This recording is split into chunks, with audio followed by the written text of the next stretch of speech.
સુરતમાં ભગવાન જગન્નાથજીની રથયાત્રાને અનુલક્ષી અને સુરત શહેર પોલીસ દ્વારા આજે વિશેષ બાઇક રેલીનું આયોજન કરવામાં આવ્યું હતું, જેમાં પોલીસ કમિશનર સહિત ઉચ્ચ પોલીસ અધિકારીઓની હાજરીમાં આ રેલી રેલવે સ્ટેશન સર્કલથી જહાંગીરપુરા ઇસ્કોન મંદિર સુધી યોજાઈ. સુરતમાં ગુરુવારે ભગવાન જગન્નાથજીની ભવ્ય રથયાત્રા નીકળનાર હોય, જેને લઈ રથયાત્રા દરમિયાન શહેરમાં શાંતિ, સુરક્ષા અને કાયદો વ્યવસ્થા જળવાઈ રહે તે માટે સુરત શહેર પોલીસ દ્વારા બાઇક રેલીનું આયોજન કરવામાં આવ્યું છે. રેલીમાં Surat police commissioner Wabang Zamir, DCP Raghav Jain સહિત પોલીસ અધિકારીઓ જોડાયા હતા. તો આ રેલી મહિધરપુરા પોલીસ મથકની હદમાં આવેલ રેલવે સ્ટેશન સર્કલથી શરૂ થઈ જહાંગીરપુરા ઇસ્કોન મંદિર સુધી યોજાઈ હતી. રથયાત્રા દરમિયાન સુરક્ષિત અને સૌહાર્દપૂર્ણ વાતાવરણ જાળવવા માટે પોલીસનો જનજાગૃતિનો સંદેશ આપવામાં આવ્યો હતો.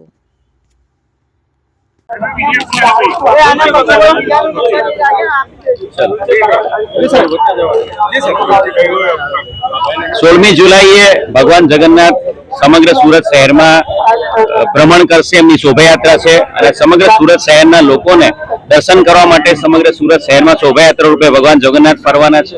સમગ્ર સુરત શહેરમાં 8 જેટલી શોભાયાત્રાઓનું આયોજન કરવામાં આવેલું છે. એમાં સૌથી મોટી જે શોભાયાત્રા છે 14 કિલોમીટરની શોભાયાત્રા, જેનું રેલવે સ્ટેશનથી પ્રસ્થાન થશે અને જે ઇસ્કોન મંદિર સમાપન થાય છે. આ શોભાયાત્રા રૂટ ઉપર આજે પોલીસ કમિશનર વામાંગ ઝમીર સાહેબના માર્ગદર્શન હેઠળ ફૂટ પેટ્રોલિંગ અને ફ્લેગ માર્ચનું આયોજન કરવામાં આવ્યું છે. સાથે સાથે તમામ 8 શોભાયાત્રાના ભાગ સ્વરૂપે, એના તૈયારીના ભાગ સ્વરૂપે તમામ પોલીસ વિસ્તારમાં શાંતિ સમિતિનું મીટિંગનું આયોજન સિનિયર ડીસીપી રેન્ક ઓફિસર દ્વારા કરવામાં આવ્યું છે. તમામ આયોજકો સાથે 1-to-1 મીટિંગ કરી લેવામાં આવી છે. શોભાયાત્રા રૂટનું પણ સેન્સિટાઇઝેશન અને ખાસ કરીને બીડીડીએસની ટીમ દ્વારા પણ શોભાયાત્રા રૂટને ચેકિંગ કરવામાં આવેલું છે. શોભાયાત્રા જે નીકળશે જે 16મી જુલાઈએ, તો તમામ શોભાયાત્રા રથયાત્રા રૂટ ઉપર સિનિયર અધિકારી, additional commissioner, deputy commissioner, ACP અને પીઆઈ એવા સિનિયર અધિકારી દ્વારા ટીમો તૈનાત કરવામાં આવેલી છે અને તમામ શોભાયાત્રામાં ઉચ્ચ અધિકારી દ્વારા બંદોબસ્ત ગોઠવવામાં આવ્યો છે. સાથે સાથે મુખ્ય શોભાયાત્રા જે રથયાત્રા છે એની અંદર ક્રાઇમ બ્રાન્ચ અને એસઓજીની અલગ અલગ ચુનિંદા અધિકારીની ટીમો પુશિંગ સ્ક્વોડ તરીકે પણ કામગીરી કરશે. રથયાત્રાના સુપરવિઝન માટે ડ્રોન કેમેરા દ્વારા પોલીસ સુપરવાઇઝ કરશે. સાથે સાથે બોડી વન કેમેરા તમામ પોલીસ અધિકારીઓને ફાળવવામાં આવ્યા છે. બોડી વન કેમેરા દ્વારા પણ તમામ શોભાયાત્રા રૂટ પર રેકોર્ડિંગ કરવામાં આવશે.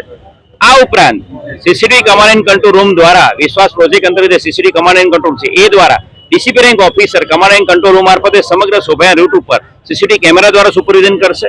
કોઈ પણ પ્રકારની ર્યુમર મોંગરિંગ ના થાય, કોઈ અફવાઓ ના ફેલાવે અને કોઈ બનાવ બાબતે કોઈ પણ હકીકત હોય એ સોશિયલ મીડિયા દ્વારા કોઈ ગેરમાર્ગે ના દોરે, અફવાઓ ના ફેલાવે, એના માટે સાયબર ક્રાઇમની સ્પેશિયલ ટીમ આ તમામ દિવસોમાં, આગામી 2 દિવસોમાં સોશિયલ મીડિયા મોનિટરિંગ પણ કરશે.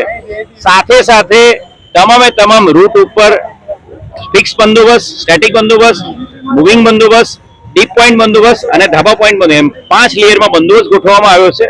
સમગ્ર સુરત શહેરની જનતાને મીડિયા મિત્રોના માધ્યમથી ભગવાન જગન્નાથજીની રથયાત્રામાં પ્રસાદ માટે, કીર્તન માટે અને દર્શન માટે લોકો જોડાય એવી તમને અપીલ કરું છું અને લોકોને એકદમ ધાર્મિક વાતાવરણમાં અને સામાજિક અને સૌહાર્દના વાતાવરણમાં લોકો આ તહેવાર ઉજવે એવી શુભકામનાઓ પાઠવું છું.